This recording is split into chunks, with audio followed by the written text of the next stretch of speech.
નમસ્કાર દર્શક મિત્રો, @ગુજરાતમાં આપનું સ્વાગત છે। વિધાનસભા ગૃહમાં બેંક એકાઉન્ટ અનફ્રીઝ કરવા સંદર્ભે પ્રશ્ન પૂછવામાં આવ્યો, જેના જવાબમાં ગૃહ રાજ્યમંત્રી હર્ષ સંઘવીએ કહ્યું હતું કે મુખ્યમંત્રી ભૂપેન્દ્ર પટેલના માર્ગદર્શન હેઠળ બેંક એકાઉન્ટને બદલે માત્ર સાયબર ફ્રોડમાં ટ્રાન્સફર થયેલી રકમ ફ્રીઝ કરવા અંગે નીતિ બનાવનાર ગુજરાત સમગ્ર દેશ માટે મોડેલ સ્ટેટ બન્યું છે। ગૃહ વિભાગની સૂચનાથી સાયબર ક્રાઇમનો ભોગ બનેલા મધ્યમ વર્ગીય લોકોની મુશ્કેલીઓ દૂર કરવા ગુજરાત પોલીસના સાયબર સેલે માત્ર 20 દિવસમાં 2.58 લાખથી વધુ બેંક ખાતાઓ અનફ્રીઝ કર્યા છે। એટલે કે સમગ્ર દેશમાં આ પ્રકારે આટલી મોટી સંખ્યામાં બેંક ખાતાઓ અનફ્રીઝ કરવામાં ગુજરાત પ્રથમ નંબર પર છે। એટલું જ નહીં, વર્ષ 2024માં રૂપિયા 85.24 કરોડની છેતરપિંડી થઈ હતી, જેમાંથી રૂપિયા 66.15 કરોડની રકમ રિફંડ કરાવવામાં પોલીસને સફળતા મળી છે। હજુ પણ બાકીની રકમ રિકવર માટે પ્રયત્નો કરી રિકવરી રેટ 100% સુધી લઈ જવાનો લક્ષ્યાંક છે।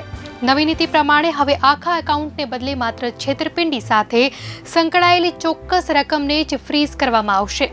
આ ખાતાઓ અનફ્રીઝ કરવા માટે સૂચના અપાઈ, પરંતુ NCCRP પોર્ટલ પર લેયર વાઇઝ રિપોર્ટમાં બેંક ખાતા સામે બેંકના નામ તેમજ તે બેંક ખાતામાં આવેલી ડિસ્પ્યુટેડ રકમ સાથેનો રિપોર્ટ જનરેટ થતો ન હતો।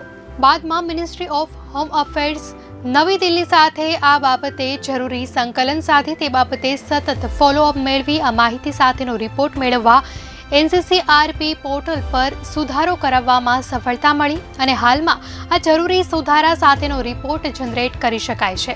તેમણે વધુમાં જણાવ્યું કે સાયબર ક્રાઇમ એક મોટી ચેલેન્જ છે। દુનિયાભરના તમામ વિકસિત દેશો પણ તેનો સામનો કરી રહ્યા છે, જેને કારણે નીતિ બદલવાનો મહત્વપૂર્ણ નિર્ણય લેવાયો અને આ નિર્ણયથી જે લોકો સાયબર ફ્રોડ કરતા ભેજાબાજોની યુક્તિમાં ફસાઈને ડિજિટલ પેમેન્ટ સ્વીકારી છેતરપિંડીનો ભોગ બનેલા અથવા તો અજાણતા આ પ્રકારની ટ્રેપમાં ફસાઈ ગયા હતા, તેવા લોકોને મદદ મળી છે।